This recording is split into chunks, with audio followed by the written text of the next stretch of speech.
Welcome to the Life After Sugar podcast, the podcast that's not just about sugar, but about your relationship with it and also with food and especially with yourself. So if you want to discover your life after sugar and hear inspiring stories from all kinds of people who also cut out sugar in their way, at their pace, for their own reasons, this is the podcast for you. Because when you take away the sugar, you can finally discover the real sweetness in your life.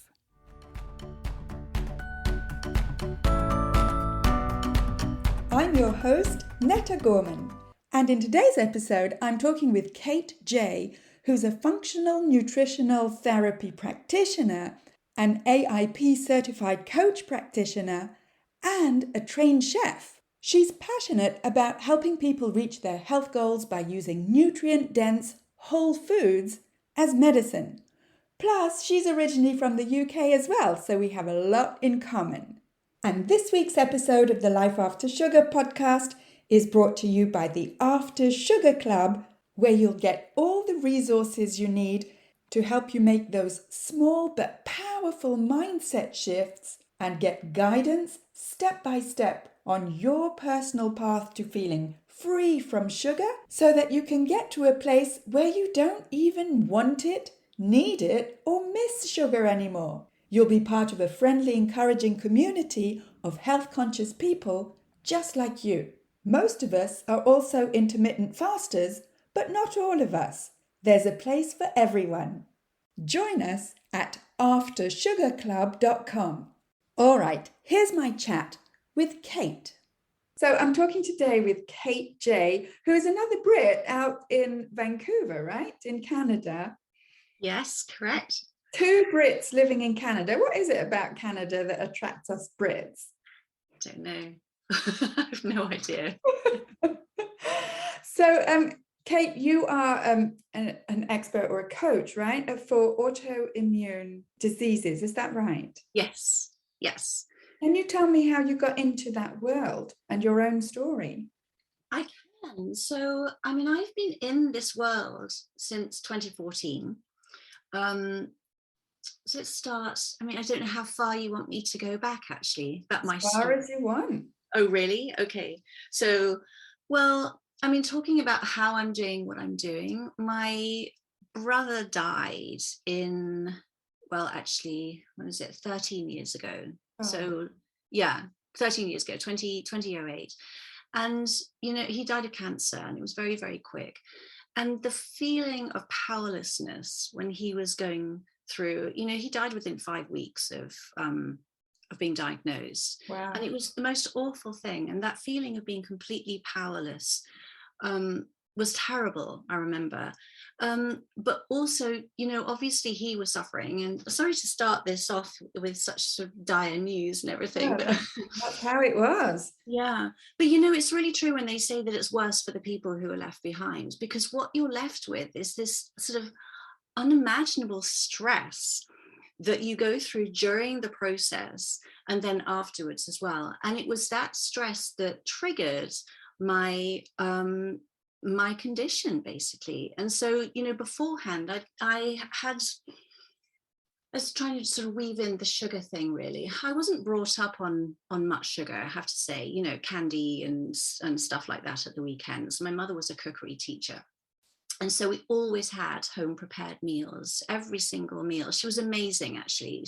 Very rarely. It was a real treat, actually, to have a processed meal or a takeaway or something like that. She really, looked after her as well. But it was when I guess when I moved away from home at the age of 20, nearly 21, and then, I was fending for myself, and I ended up living in Jersey, one of the Channel Islands. My uncle lives there. Oh, yeah. Oh, really? Yeah. Oh, fantastic. I loved it there so much. But Jersey is a tax haven, and so everything is super cheap, and everything. What happens is you're sort of flung into this environment with a whole load of other people. I was working for a bank at the time. We were all working for a bank. We put up in hostels, and so we had this ready-made, group of friends when we arrived from all different areas of England, and it was just nonstop party, and everything revolved around alcohol and eating out because it was so cheap, because there's no tax. And I think that's probably when the sugar came into my life, actually, because of course, there's a lot of sugar in alcohol. So by the end of that, after 4 years, I left. I'm not saying I was an alcoholic, because I wasn't, but it was just part of my life. And then, fending for myself, anything for a quick meal, quick fix, quick snack, I could quite happily, I'm the sort of person, I could buy a packet of biscuits, have it in my home, have it in front of me, sitting on the desk next to me. If it's packaged up and unopened, I could have it there for months and months or whatever. But as soon as that packet is open, the whole lot will be gone within a very short space of time. Yeah. I'm that sort of person. It's all or nothing. Yeah. And so I think that was it, really. Then you get this sort of taste for sugar, and on it goes. But sort of weaving that into my brother, sugar is very stressful on the body, as you know, and I'm sure that's what you're discussing with people. But sort of stress is obviously putting a lot on your body as well. So put the two together, and you have this, you end up with this inability to manage your stress, basically. And so that is when that was the trigger for my autoimmune issues. And so when I'd always had not always, I've had thyroid problems since 20 something years ago. But at that time, I was told by my doctor, "Oh, there's nothing you could do about it. My mother was hypothyroid as well. She took a pill to manage her symptoms. I took a pill, never questioned it." But then I had this pain in all my joints, literally as I was leaving the hospice from where my brother was, where he died. And just sort of sitting around and dealing with that stress for all that time, I could barely move by the end of it. My joints had seized up, and my joints were starting to swell. I had this terrible brain fog, all these horrible symptoms that just came from nowhere, and it was triggered by all the stress that I was going through. Wow. So yeah. So you had kind of two main reasons, let's say, why you got your inflammation flared up and you got this autoimmune. How did the autoimmune symptoms present themselves? What were you feeling? Yeah, well, I would say that the first things that happened were the joint pain. I remember sitting down and for a while, long periods at a time in the hospice, and then standing up and feeling like I was about 40 years older. My hips had seized up. That was one of the first things that happened. And then in the mornings, I would wake up and I would be stiff as a board. My neck would be stiff. My shoulders would be stiff. Everything would be, all my joints were aching. And so I'd have to go into a warm shower and just sort of stand there under the water.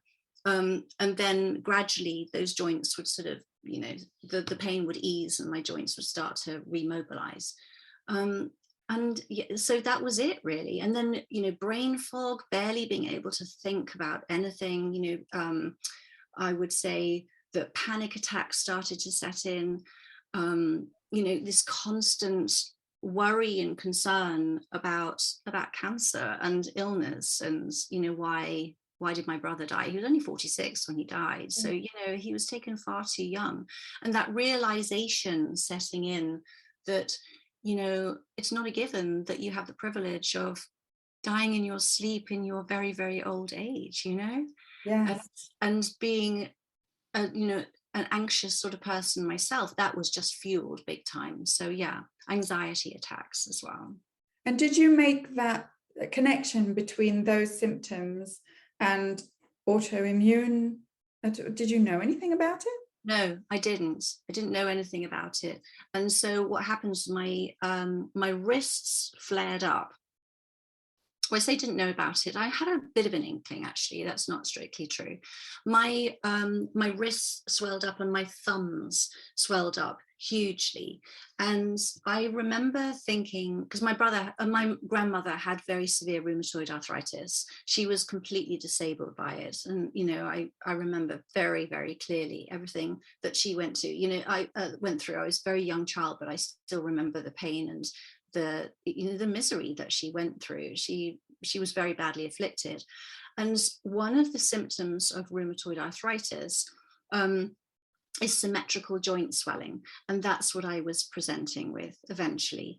And so I went to my doctor and I said, okay, this is my family history. These are my symptoms. And to his credit, he did actually give me some x-rays just to look at my hands, and he took some blood work as well.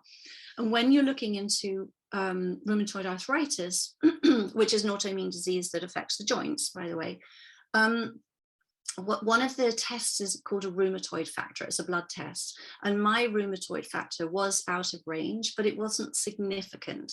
And so he just kind of waved me away and said, let's just wait and see, or it's probably repetitive strain injury, that kind of brush off basically. And, I didn't want to just wait and see. So I went onto the internet. This was 2014. And there wasn't a whole lot of information about the protocol that I used actually to reverse my condition, my symptoms. So it took a lot of finding, but eventually I found it, and it's called the autoimmune protocol. And this protocol, it's a paleo-based diet, healing diet. So it's based on the paleo template, which removes, grains, dairy, legumes, sugar, the inflammatory foods, basically. And but this autoimmune protocol, or AIP as it's known, it goes one step further, and it removes all the foods that are linked with inflammation. So it's a very strict elimination diet. It's not to say that you're going to have problems with all of these foods that you're eliminating, but it's to say that they have been linked with inflammation. And so what you essentially do is remove all of these foods and get back to, what I call a blank canvas, that allow your body just to sort of drop that inflammation. And then when you start to put these foods back in again, because it's not forever, obviously, well, not obviously, but thankfully it's not forever. By that stage, when you start reintroducing these foods, your body will tell you what it doesn't want and what it does want, essentially, where your sensitivities lie. So I started this, I read this, and I thought, okay, I'm going to do it because, I'm a trained cook. I'm very, my life revolves around food. I was very happy to do something with food to try and heal my, what I thought was early onset rheumatoid arthritis. I truly believe it was, actually. I truly believe I turned it around. And the results I got were absolutely incredible. It's amazing. Within days, my aches and pains were going, my brain fog was going. I didn't, several weeks later, I was having a shower and I thought, I just don't deal with that stiffness in the morning anymore. It's completely gone. And as for the swelling, it took a bit longer, but still within, 5 months or something, the swelling had completely gone, and my thumbs were huge before. And then it went right down. Yeah, exactly. And so do I understand correctly that you were your own advocate for your own health? Nobody actually pointed you to this protocol in the medical field, let's say? Correct. Yeah. And how did you not need some sort of medical thumbs up to start this protocol, just to make sure that you weren't doing more harm than good? No, I don't. Well, I didn't search for one because I'd already got the brush off. So, it's very common, actually. A lot of people doing any form of healing diet, not just AIP, but any form, will say, I'm sure people will resonate with this. If you go to see your doctor and say, okay, so I've got such and such condition, will food dietary intervention help my condition? And it's very common for a doctor to say, no, food's got nothing to do with it. And so No, I mean, I don't want to slag off doctors because they're amazing and we need them in our lives, let's face it. But Yes. my relationship is a little bit strained with my own doctor. And so I wouldn't have gone to him. But no, I mean, you might be wise to talk to your doctor and say, look, I found this protocol and this is what I want to do. I think it's always a good idea to put them on notice so that they know, the strategies that you're taking. I personally didn't do that. Okay. Yeah. Okay. And so you found this protocol. Can I just ask out of curiosity, was this in the UK or in Canada? It was while I was in Canada. So the protocol is an American-based protocol. It is filtering out worldwide now. So yes, people will know in the UK. It's widely known in Australia, but it's principally, the majority of the people on this protocol are based in the States. Okay. All right. So you educated yourself about this protocol. You took it on board. Did you not find that the dietary restrictions were difficult to live with? Yes, I did. And again, given my training as a chef, I found it overwhelming. And so I knew, oh my gosh, if I'm struggling with this, then other people for sure would be struggling. And that's one of the reasons why I started my blog, actually. Well, I had two reasons for starting that. Firstly, for what I've just said, if I'm overwhelmed, other people are going to be overwhelmed for sure. So let's help them out. But secondly, the reason why I did that was to keep myself accountable, to keep myself motivated, because it's very, very hard. You're giving up a lot of foods. And, I was trained to cook with flour and butter and eggs and sugar, of course. And then all of those ingredients now are on the to avoid list. So all of a sudden it's like I was learning to cook all over again. A different set of ingredients were coming into my hands, and some of them I hadn't come across before, and actually, quite honestly, didn't even know what to do with. I can imagine. So, yeah. I just want to take a quick break to introduce you to my partner for this podcast, Medicine with Heart, which is an international functional medicine clinic specializing in difficult chronic cases of hormone imbalance, Lyme disease, mold illness, and digestive dysfunction. You can sign up for a consultation with their team to see if they can help reverse your disease. Find out more about them at medicinewithheart.com. So credit goes to you for sort of reinventing yourself as a chef to fit into the AIP protocol or the autoimmune protocol. And did you find that you sort of lost a lot of people that you could cook for that would actually be interested in your recipes because you changed the recipes? No, because I wasn't cooking as a chef. In fact, actually in 2014, when I started doing this, I'd been a stay-at-home mother for since 2000, since my son was born. I never worked professionally in a kitchen. I went through that training, but I didn't work professionally in a kitchen. Okay. So what I was doing was working freelance for publishing companies. I was recipe creating, recipe testing and developing. I was food styling. I was working on events and things like that. So, and I was never private chefing or anything like that. So, by the time that I discovered the protocol and went on it, I was doing my own thing anyway. So it was fine. But actually, going on to that protocol has given me a career, because I was a stay-at-home mum. And then all of a sudden I was put into this position of providing resources for people with autoimmune disease. And it was my readers that actually kind of pushed me into the direction of going back to school and training and becoming, the practitioner that I am today. So yeah, it's all because of autoimmune disease and that 2014 that I'm doing what I'm doing.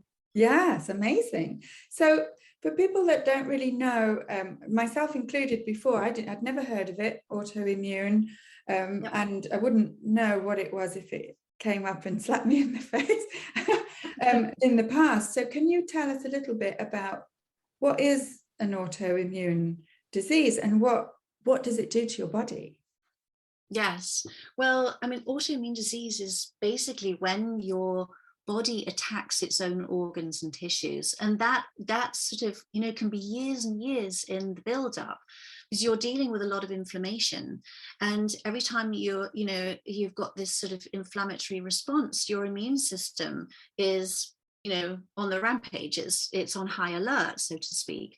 And you could be having this immune response to anything, but food is, one of the things that you're having an immune response to. So every time you're eating these inflammatory foods, whatever it is that's affecting your body, your immune system is going to launch an attack. And if it happens again and again and again, and of course, as you build up inflammation, it's going to, sooner or later, what happens is your immune cells just get completely and utterly, like in England, we would have the saying, "Get the knickers in a twist." I don't know whether people know that in Canada. I know what that means, but we can translate that. They get overloaded. Yeah. Totally and utterly overloaded, overwhelmed, and they don't know which way to turn. And so basically your immune cells end up turning on themselves, and they attack your seemingly healthy tissues, healthy cells. And so that is how autoimmune disease starts. And then the unfortunate fact is, once you get one autoimmune disease, the chances of getting more goes up dramatically. So, there are people out there who have got 4, 5, maybe even 6, multiple autoimmune diseases. Obviously I don't want to frighten anyone, but, the great thing is if you are in a family where there is autoimmune disease, you are more predisposed to get an autoimmune disease. But, about 15 years ago, scientists worked out that just as you can switch your genes on, you can switch your genes off again. And so by, taking your health into your own hands, for advocating for yourself, as we said earlier, nobody's going to advocate for you. You really need to do these things for yourself, to get, to read up on these things, to get into the right communities, and to take your health into your own hands. And you can switch your genes off. And so, yeah, you can turn disease around. That's amazing. Is that what they call epigenetics?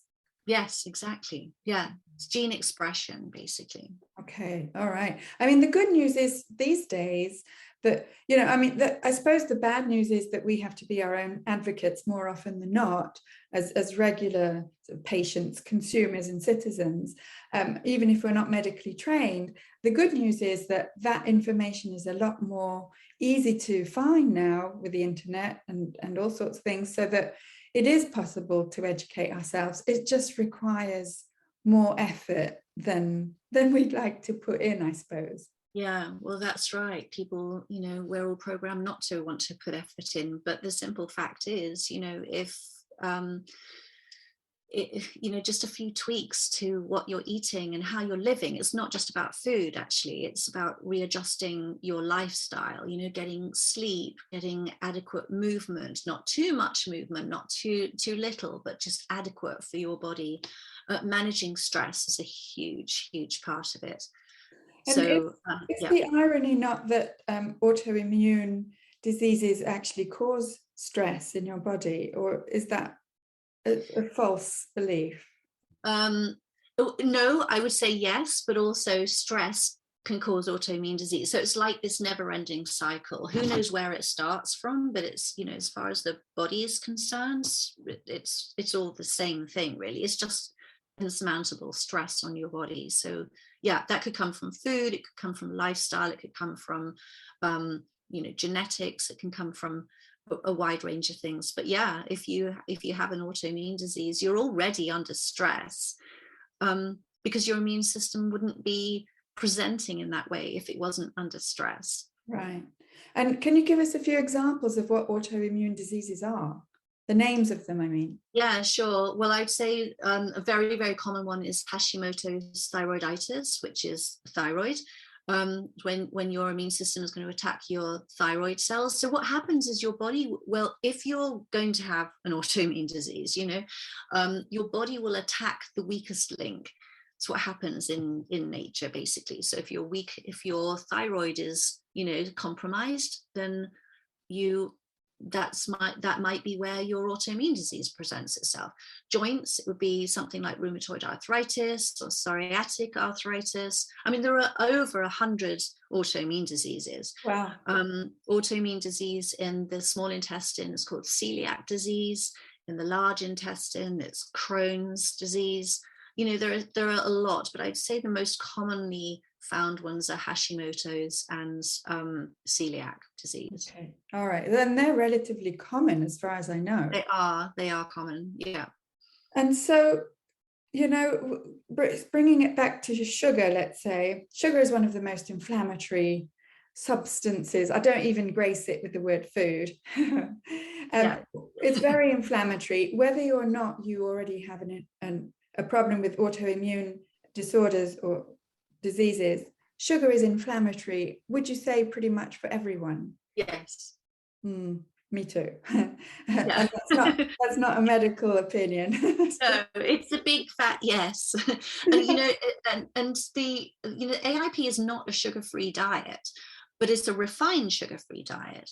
It allows in moderation, maple syrup, unrefined sugars like maple syrup, honey, blackstrap molasses, coconut sugar, things like that, but very much in moderation, because, as you say, sugar is inflammatory wherever, whichever form that sugar comes from, it's still inflammation. But you've got to take into account, happiness is a big deal on a healing protocol. You're not going to heal if you're not happy, and getting enjoyment out of life. And if you feel that a little bit of sugar is giving you that enjoyment, then that's no bad thing. But yeah.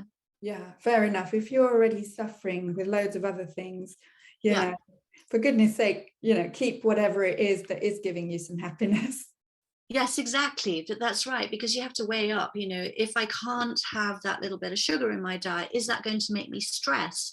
And if I'm stressed, then your immune system is stressed and attacks a little bit more, doesn't it? So absolutely. It's a difficult one.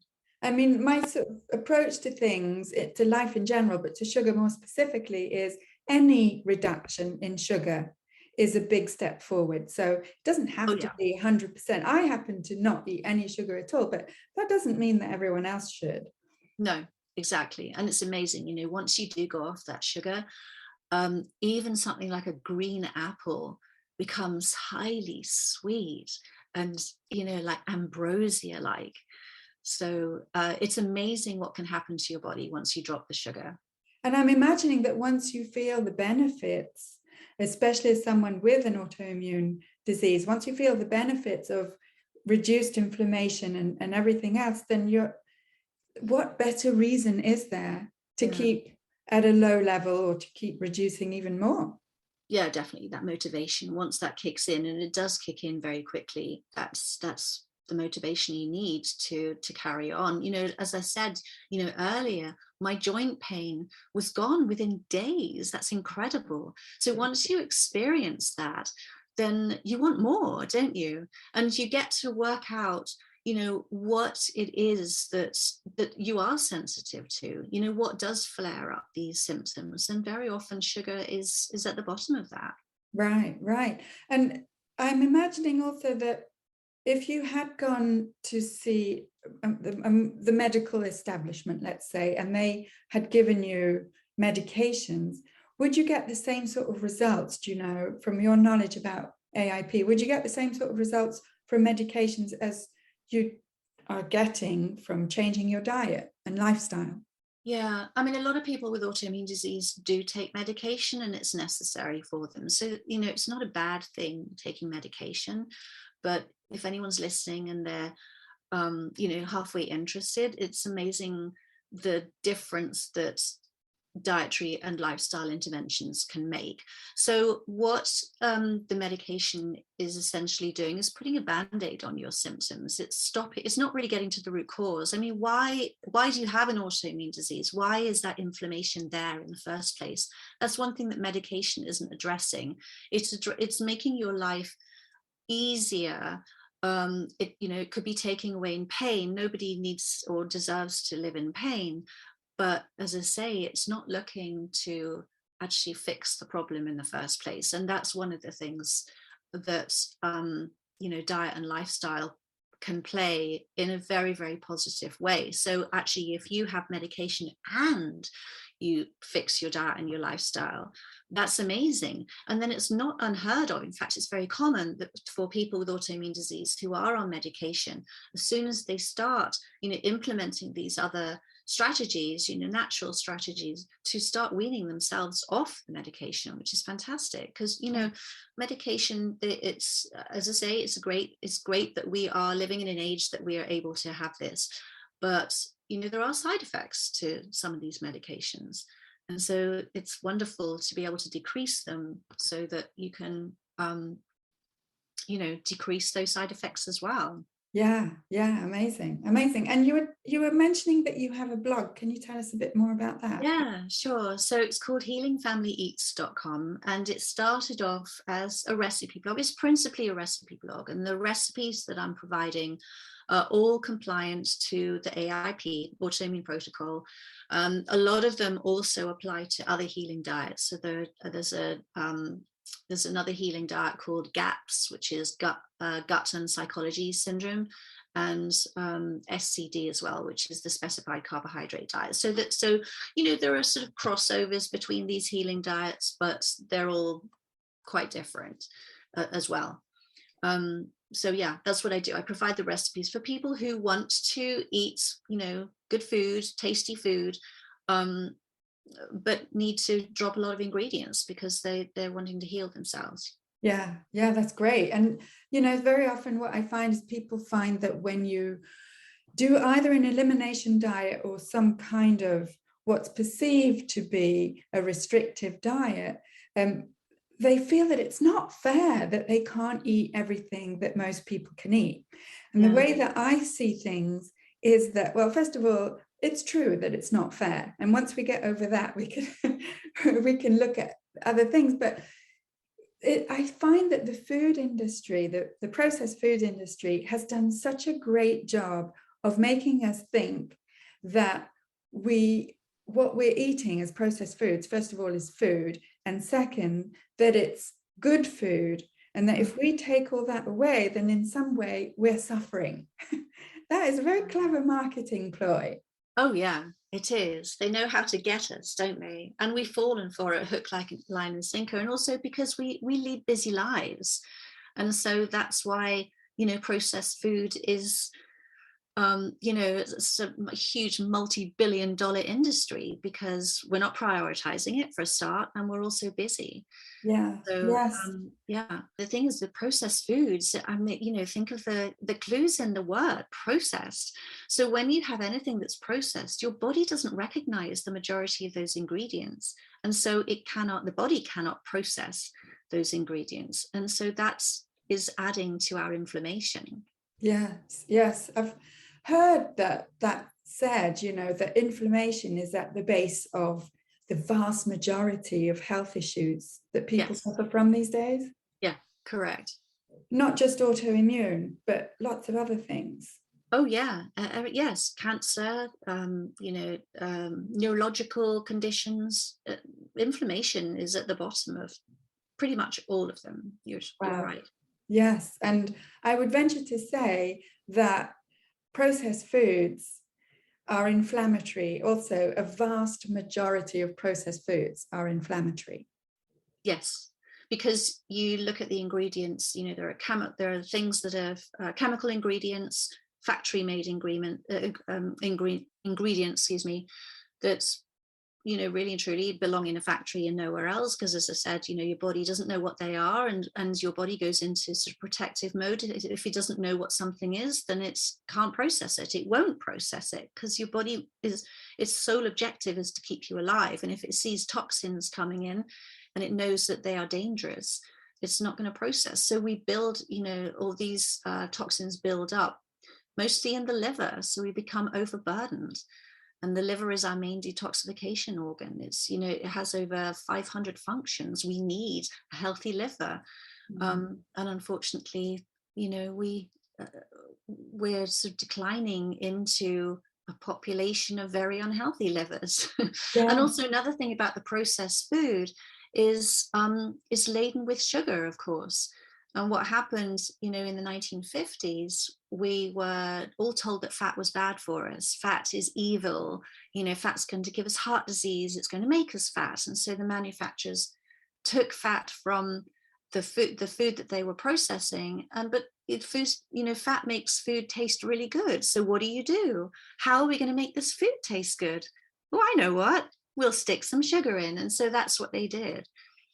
Yes, and it worked. It worked really well, for the processed foods industry. Obviously, it worked well. Yeah. They sold a lot. Oh, yes. And now we're all sicker and fatter.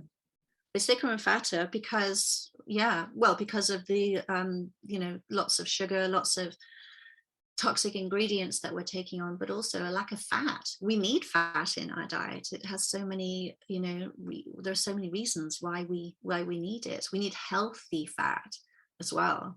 Mm-hmm. Yes.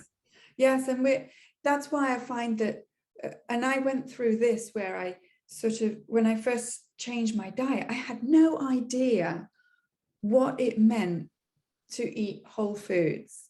I had no idea where they were, what they were, how to get them, and what to do with them. Yeah.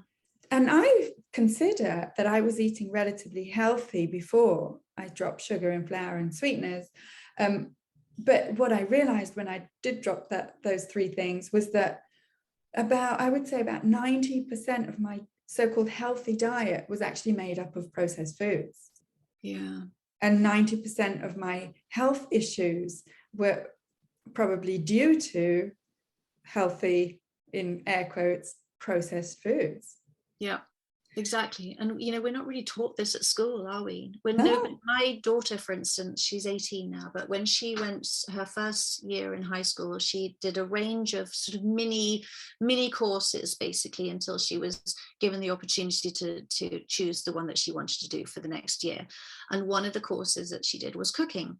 And I thought, oh, that's great, because, what children are like. They don't necessarily want to learn from their mother. So it's it's great when you know that they're going to learn from somewhere else. Well, actually, no, it's not, because what she learned in her 5 weeks or whatever with them in cooking was cookies, cinnamon rolls, pizza, muffins, and something else I can't remember, but it was just sugar, sugar, sugar all the time. So she is lucky, because I have taught her things, and I feel very passionately about this, actually, because if she hadn't had that, and she hadn't sort of, if she wasn't the sort of person to actually experiment for herself, she would have no cooking skills. She wouldn't know how to put a healthy meal in front of her. They didn't teach her how to make a scrambled egg, or how to put a salad together, or how to steam, roast, or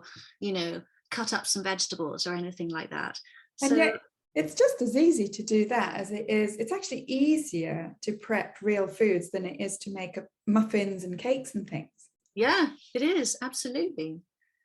And it's much healthier, of course. Yeah. Yes, but we've been sort of told, or the message is filtered down, that healthy means boring. Yes. Yeah, exactly. And if you eat healthy, then you're no fun. Then you're no fun. God, I take issue with that. That's for sure. Yeah. Actually, the reverse. You eat healthier, you've got more energy to be more fun. Exactly. Yes.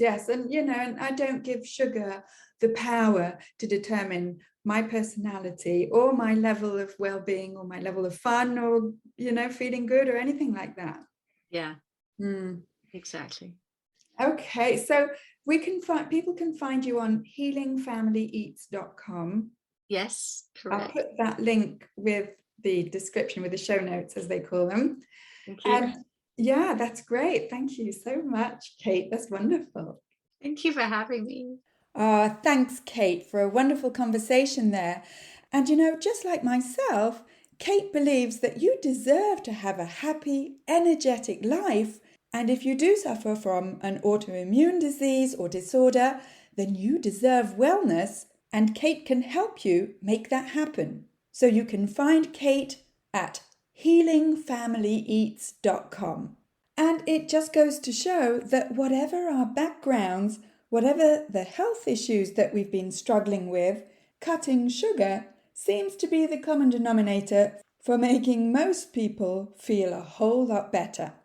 And if you're looking specifically for sugar and flour-free recipes, as well as tips about looking after your gut health by making your own fermented foods and drinks, then you can find them on my Life After Sugar YouTube channel, on the Life After Sugar Facebook page, and come and subscribe to my Instagram, which is at My Life After Sugar, where I post pictures of what I eat, what I do, so that you can see that it is totally possible to live an active, happy, and fun life, even if you don't eat sugar.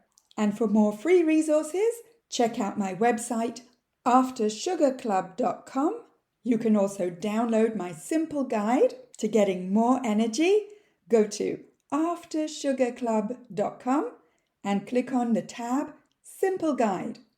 And if you're an intermittent faster, then I have 5 tips for you to help get rid of cravings that may be getting in the way of the easy and natural intermittent fasting lifestyle that you're looking for. You'll find those at aftersugarclub.com.